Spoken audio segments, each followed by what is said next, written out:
spirituality and poverty codes, or spirituality and money. This is the subject that we'll be taking on today because we feel like this is this great elephant in the room that nobody really wants to talk about. And we see so much energy around the subject of money, or sometimes disguised as abundance, and we feel like we need to speak openly and clearly about this subject in relation to spirituality. Welcome to the Architects of Destiny podcast, where we bring together wisdom from galactic star nations, as well as very down-to-earth practical insights to accelerate your energetic mastery and spiritual growth trajectory. Tune in to receive the energetic tools you need to step into your divine role as an architect of destiny, to create the life of your desires and co-create the new earth that we can all be proud of. So think of this episode as a big breath of fresh air that's going to come out and it's going to clear the air around this subject, because as we said, this isn't spoken about enough, and all of the distortions that we see around money, spiritual practitioners, the spiritual space in general, and certain narratives that are pushed in comment sections on social media. And we really need to have a healthy conversation around this. So we'd like to unpack this subject today. And again, please consider subscribing if you haven't already done so. We really appreciate your support. It helps us keep the channel going. But thanks so much for being with us today. And we're going to dive into this really juicy subject. So let's dive straight into spirituality and the subject of poverty codes, or the subject of money, really. Because what we see is a huge distortion that is, on the surface, it is about money. But when you scratch beyond the surface, it's so much bigger than that. And it boils down to, curtain drop and reveal, the world of physical and the world of metaphysical being almost at a contrast, at a clash. And this isn't anything recent or modern. It's something that is very well seen throughout our history, throughout different cultures.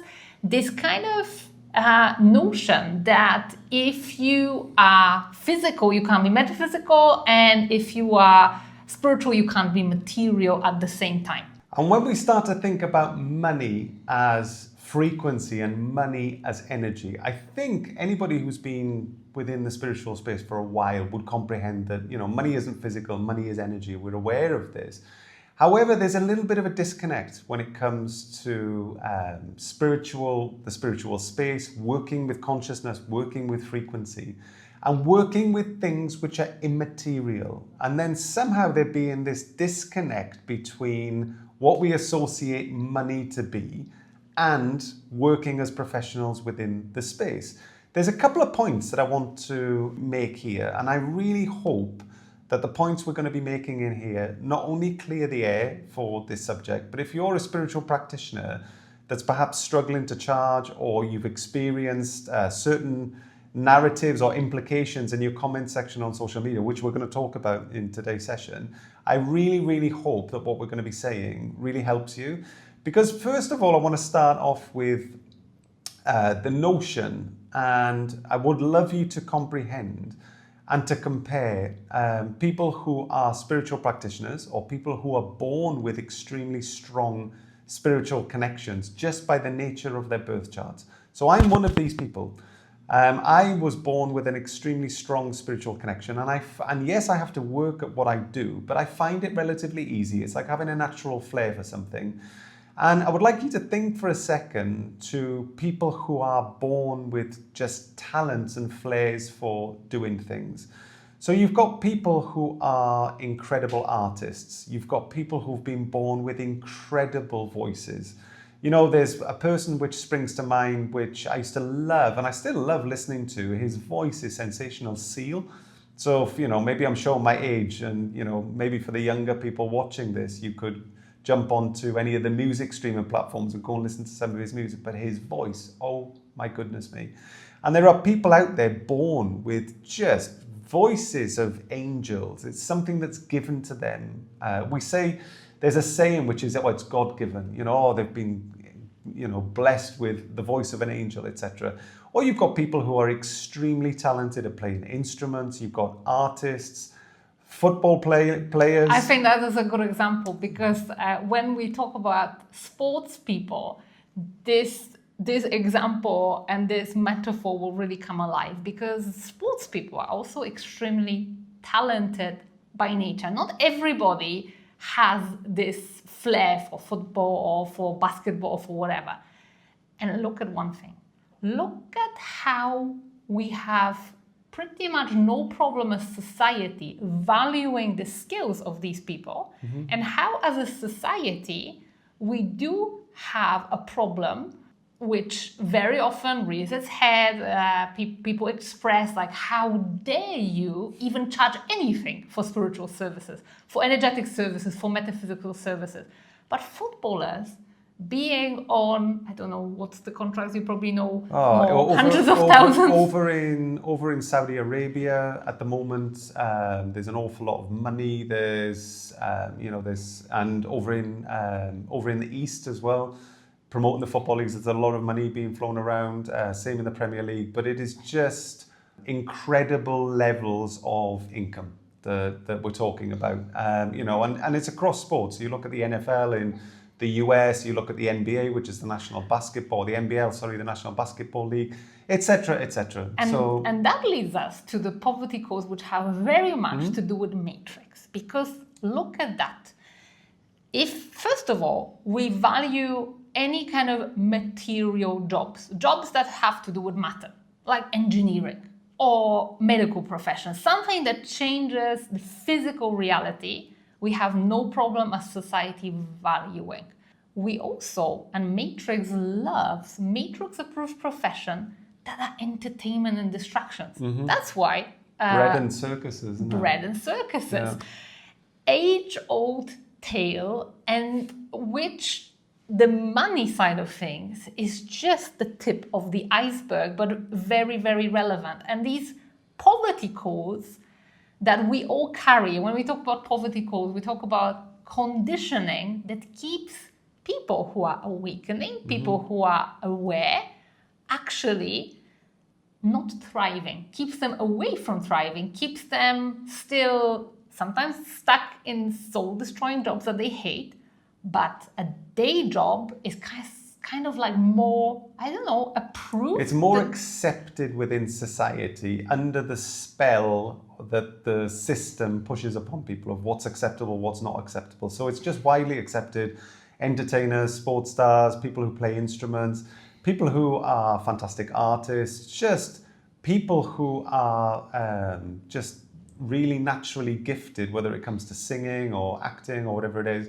That's okay, that the rewards are there, and people sort of accept that because that's the programming that's put across. That's the circus's programming. However, when it comes to the non-physical or the metaphysical, then somehow there's a disconnect there because it's not matrix approved. And what you're talking about is the immaterial. You're talking about the frequency. You're talking about somebody being able to work with their consciousness to move energy, to heal people's pain and trauma, remove blocks from people's fields, etc. But somehow there's a disconnect between value that's being added to a client and a very, very small number of people's perception around whether it's okay to charge for these services. And one of the things that I want to point out is that I see this sometimes in comment sections on social media, and quite often there's, I'm a psychic, by the way, for those who don't know. By now I've been, open about that for a number of years now, but I read the energy in comments, and I can read intention behind comments and things like that. It's just one of the things that I can do. And quite often you see the implication that somehow, in a comment section, that somebody who is charging for something is unspiritual, or it's greedy, or this knowledge should be given for free, that everybody's entitled to this, etc. And in a way, the energy behind that, it's almost psychomanipulation in a way, where people are, unless a practitioner has strong emotional boundaries, they can almost be made to feel guilty for charging. And what it is, that there's a small minority, as there is across the whole of the economy, in the whole of society, people that want everything for free and they don't like paying for things. That's a reality. And unfortunately, within the comments section, there's this narrative which is pushed through that somehow charging for stuff is unspiritual. And now, what I want to say, you experienced that, and you have done so much healing, and and as a dragon, you've got naturally thick skin. It doesn't stop you in the tracks. Now, I work with a lot of spiritual practitioners who are female, who are very sensitive, who are in the process of doing that inner work. And very often, this implied judgment is enough to stop people who are talented, who are gifted, who have care for the clients, who have good intentions, from actually going on and expressing themselves. Because if there's going to be so much negativity poured out, which, by the way, there isn't much, but if you're starting, if you haven't got yet perhaps a track record that you see, then it's enough to kind of to shake someone's confidence. And this is why we talk about matrix programming and the poverty codes, because here is the thing. So number one is, the matrix would love all of us, people who bring awareness, who bring higher consciousness, who bring even the kind of notion that there is something bigger and that you can explore it, and that there is life beyond this hamster wheel of society. They want us silent. That's what the poverty codes do. But also, there's another layer to it. And maybe I'm going to, again, be unpopular for saying that. But I think it's also in the interest of organized religions of all kinds to also stop people from independent exploration or from independent practitioners. That's why anything that is beyond those networks that are well known and well approved, that Matrix actually kind of has no problem with them, that is also there and puts people off expressing themselves, expressing skills that perhaps are immaterial, etc. And that poverty programming very much also sometimes comes from organized religions, because throughout different histories, whether it's Buddhist monks, whether it's Catholic nuns, people were swearing vows of poverty. Poverty was considered something spiritual. For the congregation, for the people, not for the institutions running the top of the pyramid that are scooping all of the tides up around the world. Yeah, we recently visited Vatican. We've looked into the Medici family, who were running the bank back in medieval times, the bank for the Catholic Church, very wealthy indeed. So, it was fine at the top of the pyramid, but not for the general congregation. But there were vows of poverty, weren't there? That were associated with spirituality. Yeah, and it was a slight difference then in the Protestant church, because then it was the other way around, was the distortion that if you're not doing well, then you can't be favored by God. That was actually the first text I read at my Masters of Sociology studies about the capitalism and that kind of Protestant thought. So there was all sorts of distortions around money. And as always, truth lies somewhere in the middle. But the thing is, we've been conditioned into that society. By way of being born, we are plugging into it. So in history, this kind of, it comes in waves. Sometimes we focus more on the metaphysical, sometimes we focus on the physical. So for example, in antiquity, it was very much human-centric. There was this whole hedonism movement. It was about having a good life, although there was also stoicism and it was about moderation, etc. But then medieval times came and it was all about God and spirituality and building cathedrals and, all of that. And then Renaissance came and again flipped it all upside down and put the human in the center again. And we go through these waves of metaphysical versus physical, metaphysical versus physical. And I think in today's brief for the new consciousness is, how do we integrate it? How do we stop this constant tug of war between metaphysical and physical? And how do we have like a healthy balance between the two. Absolutely. And,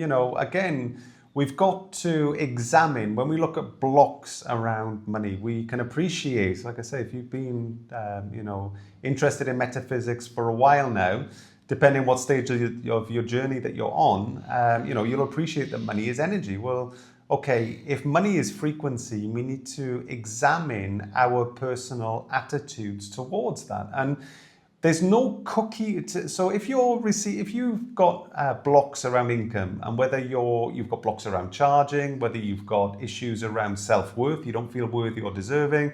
When you think about money, you get this kind of contraction on the inside, and that can be caused by a number of different things. Maybe there's money trauma there, which is you've been exposed to as a result of other human beings. Perhaps, there's been situations where there's not been enough. That could be in childhood, it could be in adulthood. Perhaps you've had situations where you've poured your heart into something, and somebody's bumped you and somebody hasn't paid you for your hard work. Perhaps you've been stolen from. So there can be a lot of different things creating personal trauma around money. There's also, it's completely subjective. So the environment that you grew up in, I grew up in a working class mining village in South Wales. So you can imagine economically, for me personally, okay, that would have been very different from a child that was born perhaps in central London, that went to, born of quite a wealthy family or well-to-do family, went to private school, etc. So, economic, and by the way, it's not just South Wales, there were parts of the northeast of the UK as well, very economically deprived. So, Well, I was born behind the Iron Curtain. Well, so that's another thing. But overall, there is so many factors, and we talk about them in a second. But overall, what affects your relationship with money is like a massive combination of ingredients, and let's dive into them. But there is one thing that is the kind of the common denominator, and that is that money is energy. And let me put another kind of maybe something that will make you reflect. In my opinion, money mastery is like the final frontier of spiritual energetic mastery. And when I say money mastery, I don't mean just accumulating or breaking your income records, but just your overall relationship to it. And it boils down exactly to this brief that we've given for this birth of new consciousness. How do we integrate it? Because really, how many times do we come across the attitude, abundance, yes, but money, no? I'm not even gonna mention the word money because it's so bad and spiritual. I don't know. The thing is, for me, I've done so much personal development work and so much work on myself that when I hear even the notion of that, I can't comprehend it. It's like, abundance, yes, but money, no. So, okay, so, money isn't everything when it comes to abundance. You can have an abundance of relationships, an abundance of friendship, an abundance of happiness, an abundance of peace, an abundance of nature. There's so many levels. Can I just tell a funny story that just sprung to my mind when years ago, it was about 6 or 7 years ago, around 2020, I was manifesting abundance like everybody. And I didn't really want to ask for money, even though money is what I needed the most. Our business just gone insolvent, and we were like financially in the worst situation we have ever been. But I couldn't call money, so I was manifesting abundance. And do you remember how the abundance came to us when we moved to Costa Rica? In the form of animals. Every day there was stray animals rocking up on my doorstep. At one point, I was feeding about 7 cats, and I still have the 3 stray dogs that I'm still taking care of. And that made me realize that maybe I need to be a little bit more specific. But when we've also, we live in Costa Rica, it's the rainy season now, so we've got an abundance of water that falls from the sky. So it depends how you view abundance, but to, I think, exclude money from that overall picture, I think is self-limiting. And I think that where it comes down to is that we have to appreciate that you have to somehow separate external situations and the money. They're completely separate. Yeah. Money itself will support your hopes, your goals, your dreams. People can do incredible work with money. People can create opportunities for others. People can bless others. People can donate to charitable causes. There's a lot of good work that can be done with money. So don't exclude it from the picture. But however, to put it in a context as well, people have done despicable things because of money too. Mm-hmm. And why is that? That's because money is an extremely strong energy. Money is simply an extremely strong energy. As an energy body, because we're all transacting, etc., we feed this energy body, but also sometimes those distortions, those strong emotions where people have been, exploited, of people have been abused. There's so much energy around money that money brings a lot of things I think to awareness. Money itself, if you want to speak about this, is an amplifier. I've always thought that. Mm-hmm. Because in a way, money, when people have got it, brings a form of power, or it brings a form of control over certain situations. And it can bring the worst, or I say it brings the worst out of people, but it can amplify. So if you're an extremely good-hearted person, all of a sudden coming into a lot of money, that's just going to be amplified. You're going to go out there and do a world of good with that. But then on the flip side of things, if what's on the inside of people isn't, say, of the light, let's say, there's sort of stuff which is of, not of the light within inside of people, let's say, then, having an abundance of money, unfortunately, is going to amplify that. But you can But say it comes the same. down to the human being. But then you can say the same about poverty. Poverty will bring humbleness and gratitude to some people, but there is also poverty brings crime. Poverty brings really low behavior. Poverty brings greed as much as money does. I think poverty brings desperation. Desperation brings greed. Yeah, I think it's exactly. a stepping stone. So we have touched upon this more kind of global view on it, because poverty codes are something that a lot of us carry, and a lot of us carry due to collective imprints, which are energetic. And by the way, you mentioned, both of us grew up without privilege. I mean, I suppose maybe just having the roof over the head and food on the table was privilege enough over some people who didn't have it, but we definitely didn't grow up rich. However, I want to also counter that by saying that even people who have, and I've worked with some people who were born into wealth, who were born into good families, even they are not free from these kind of imprints, because very often the disparity and the fact that they are doing well for themselves was causing them to shrink, causing them to always try to hide it, because that wasn't safe either, that wasn't accepted either. So it's almost like because of that strong energy, it doesn't matter whether you are, on which side of this extreme you are. It's almost like you can never please other people, and this is not money's fault. It's people's fault. Yeah. So, for example, we have a saying about being filthy rich, as if being rich is something dirty, but we also have a saying about being dirt poor. That is also dirty. So it's almost like unless you sit somewhere like quiet in the middle, you're no good. Being in debt is shameful.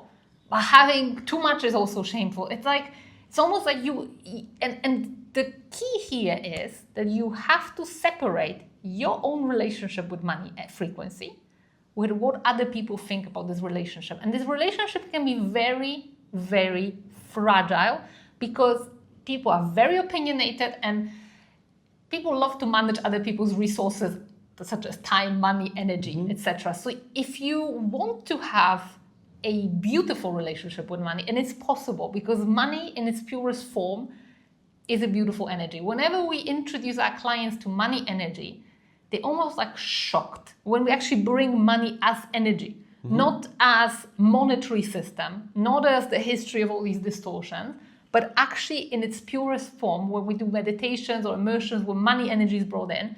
people are like, oh my goodness me, it's such a beautiful energy. It is. And one of the things that's worth mentioning is about the universe and the law of equivalent exchange. The law, there's got to be a fair energetic exchange for whatever that you do. And as a result of that, over recent years, spirituality has started to reach the mainstream now. And there's a lot of life coaches coming into the space, etc., and are charging for programs and everything else, and maybe the delivery or maybe the experience for the client doesn't quite match up to the marketing and what's being kind of sold when it comes to those programs.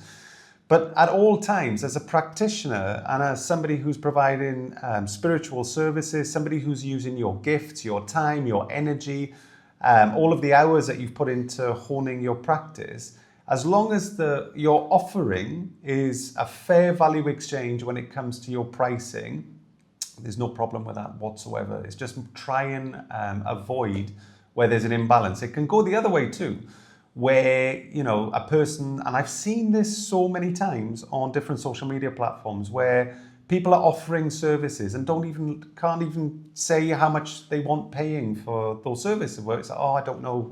By donation. Yeah, well, just pay me by donation, whatever you think. And they just feel kind of icky around the subject. Whereas, in that way, there's, that is kind of a race to the bottom, really, if you think about it, because people are just over-delivering, and maybe if, the person feels that they're happy to, maybe they'll make a donation. And when it comes to the law of equivalent exchange, one of the laws of the universe, one of the hermetic laws, this literally, again, is the key out of these poverty codes. Because when it comes to if you cast your mind back at any situation you had around money, where you were unhappy, it would have boiled down to an equivalent exchange. Maybe you've been exploited, maybe you've been kind of underpaid, maybe someone felt like you overcharged. So it's always this kind of, this is what creates imbalance, and universe requires balance at all times. And again, it also depends on a perception of value. And that's why we started this whole conversation about how little as society we actually value anything metaphysical. In general, it's not to say that from time to time we don't, but in general, I think the mainstream I would agree. There's people within the spiritual space that do, of course, but when we're speaking generally, we're talking about the whole of the sort of system, really. Yeah, the mainstream. I was even thinking when we were preparing about that kind of value perception that even touches this whole value perception around what is physical, what is not physical. It even touches, for example, the medical profession.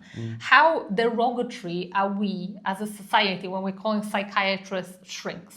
They studied in the same medical school as other doctors. We never would have the same attitude towards, surgeons or gynecologists. No, but it's just the fact that someone deals with mental health.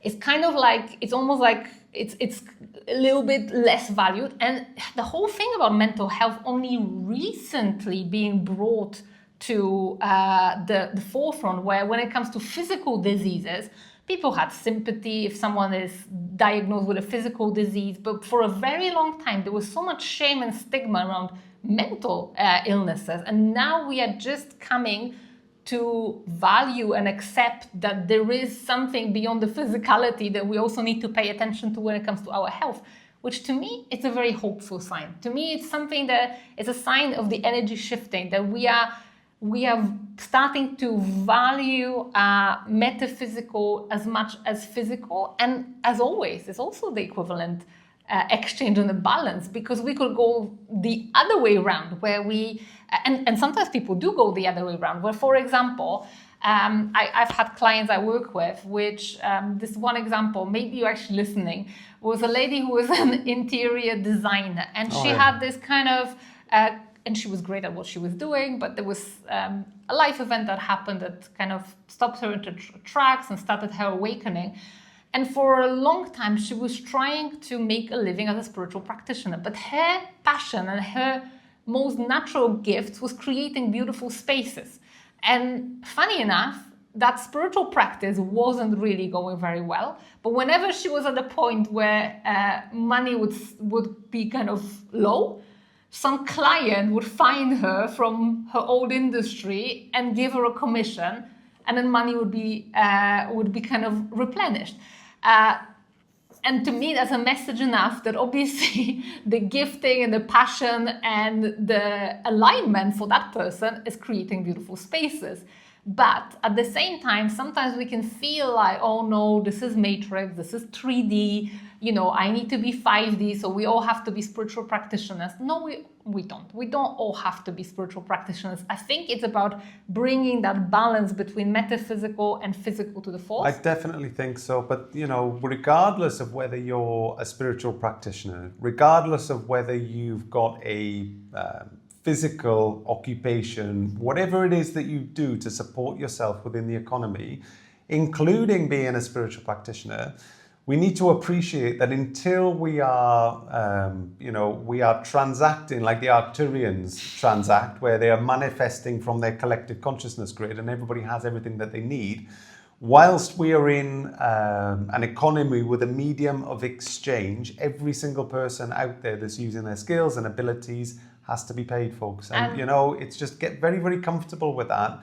And don't as spiritual practitioners, don't do down what you do and start to heal if you've got wounds around money, etc., that are preventing you from charging fairly and accurately and what your market rate is across the board. And I want to say one more thing about poverty codes, because poverty codes is also those, let's say, the elites, the controllers. They also instill this belief in us that is about hard work. And it's not. Hard work is never the most valued stuff. Some of the most hardworking people on this planet are also the lowest remunerated, sadly. People who do very ungrateful professions, but are doing great service to humanity. And this is actually really, really sad. But this is another type of poverty codes, is that they try to drill to us to just work hard. But don't work for passion. Don't work for passion, because if you're going to work for passion, then you're probably going to burn out, and that's going to stop being fun anymore, and you can't make money out of that. Come back into the system. Get a proper job. Keep selling your time for money. We're gonna reward you based on the number of hours that you put into whatever it is that you do, rather than an outcome, or rather than the result of something. And again, everybody's hours in the week are finite. We've only got a limited amount of time and a limited amount of energy, and so that's what it's about. And there is one more type of poverty codes, is that where prisoners are trying to keep other prisoners in the prison. And this is sad, and this is when people are trying to criticize, downplay, mock those who have seen through the system and who probably are trying a different path. Please don't be that person. Support everybody. If someone like I'll let you on a secret. For me, whenever I'm transacting, and let's say someone says a price to me, and that price is excessive to what I believe the value is, I simply walk away. I never, ever, and I'm never going to chip anybody on the price, because I'm thinking it took me years of overcoming this matrix programming, ancestral patterns, all of these things to also be comfortable asking for my work. This is what I value my time at. This is what I feel my time, my energy is worth. This is what I'm asking for. And like Ria says... So I either say yes or no. And sometimes... Never try and negotiate with what somebody's kind of saying. I'm not going to ever chip someone down on what they value their work as.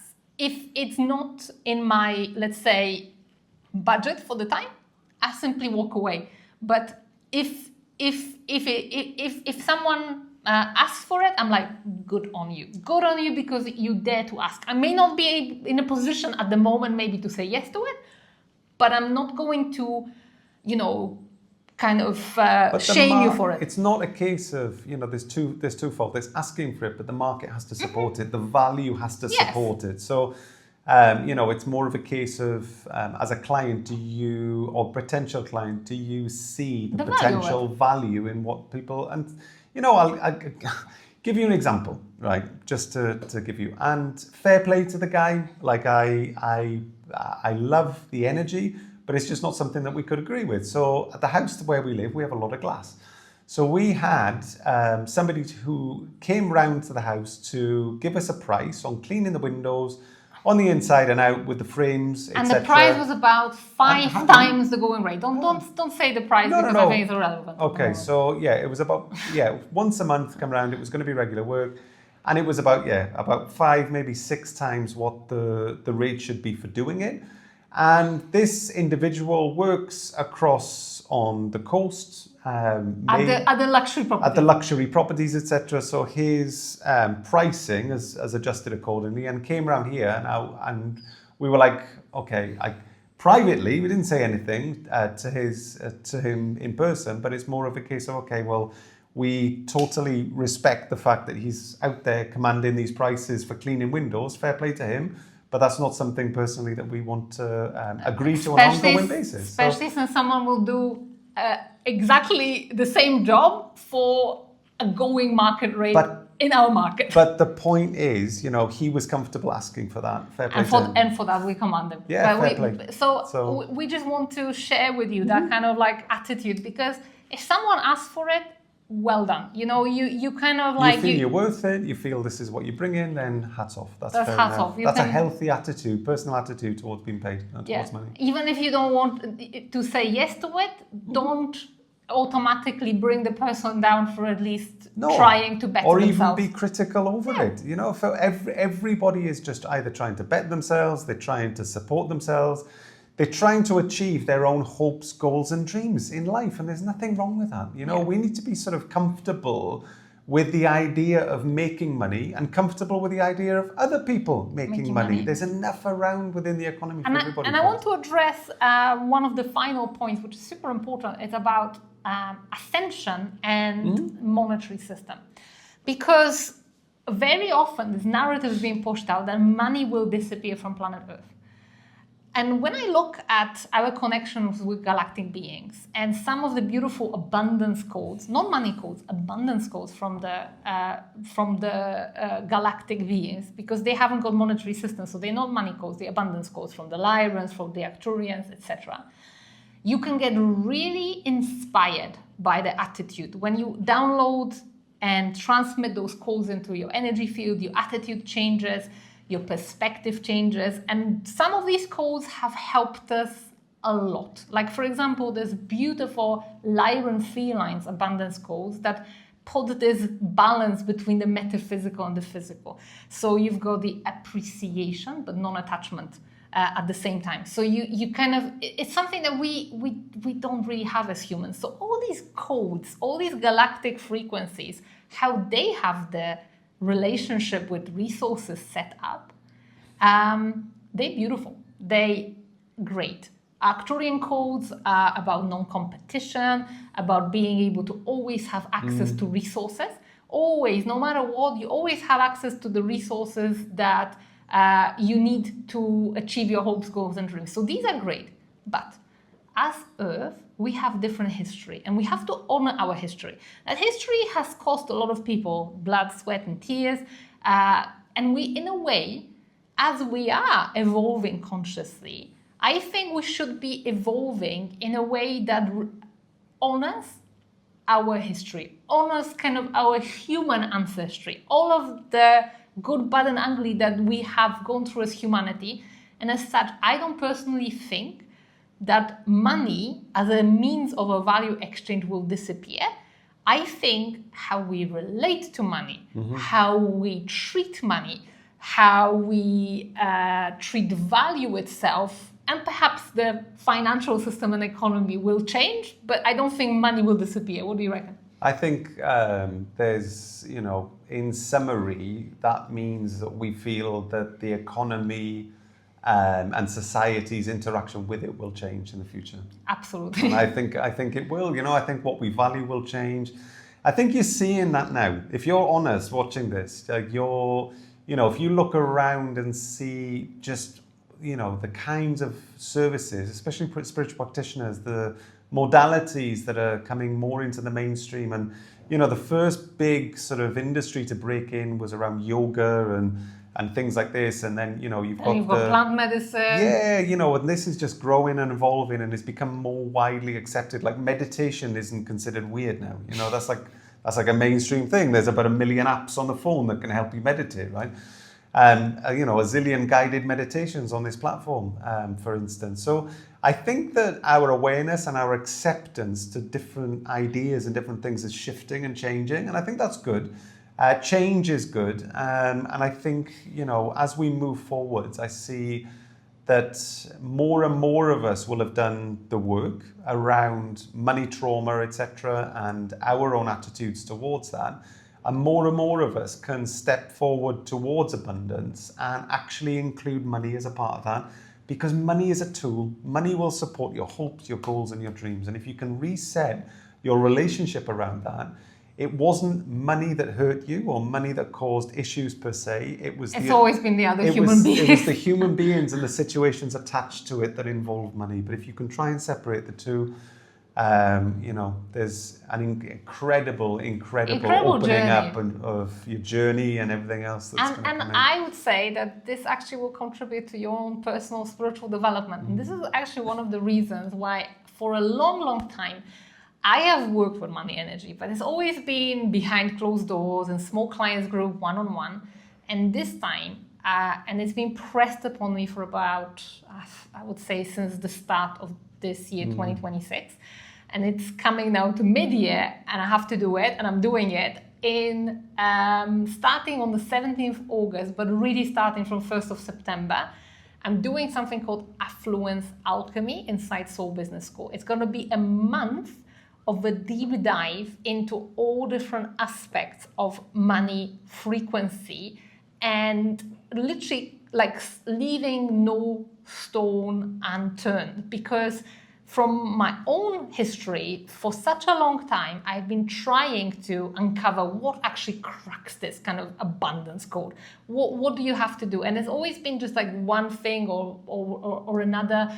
There's always been these different methods, which was just that this one thing will help. But what I actually discovered is an alchemy. It's alchemy of different ingredients. Some of them are personal trauma, collective imprint, money energy itself, receiving channels and openness to receiving or not, frequency of the environment, the physical environment, that matters as well, the classical feng shui principles of the environment, and there's so many layers to it.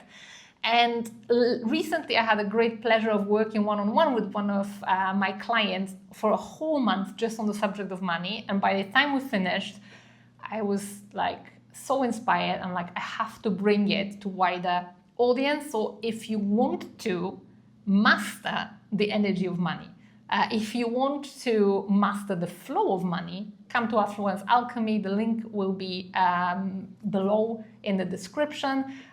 It's going to be a great month. It's not going to be, about manifesting another check from the universe or putting 3 zeros and stuff like that. No, we're going to be working with money frequency, and it's not just about making more money, because there's so much more to money alchemy than just making more money. I've seen it all around when I worked with people.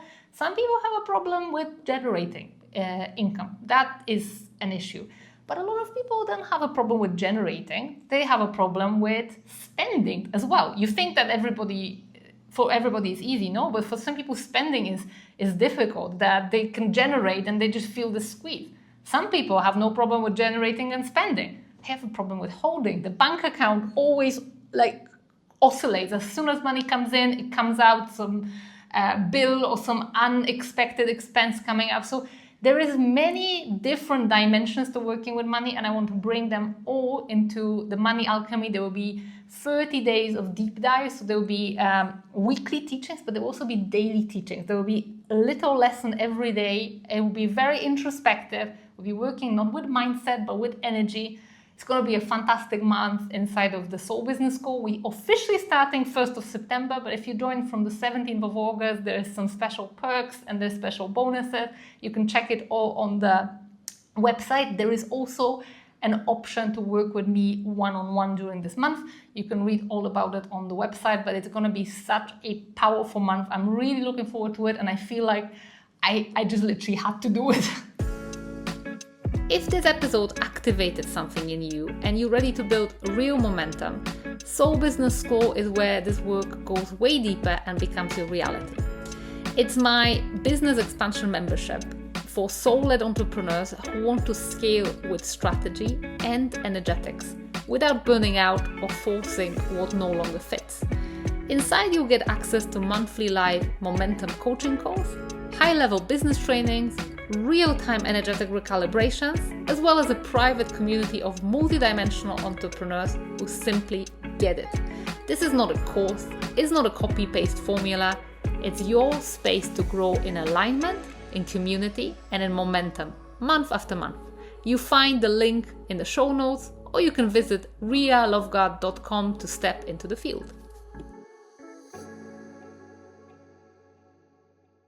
So thank you very much for joining us for today's conversation. As Ria mentioned, the link is down in the description below. If you haven't already done so, please consider subscribing to the channel and set up your notifications so you don't miss another video as we release that. But again, really hope that you got a lot of value from today's subject. We thought that it's definitely worth bringing in some fresh air and clearing out the energy and clearing the air around this subject, because it's definitely something which is important to speak about. So thanks so much for joining us here today. It's been an absolute pleasure. Hope you've enjoyed it. We'll see you soon on the next video. Take care. Stay blessed. Love you all.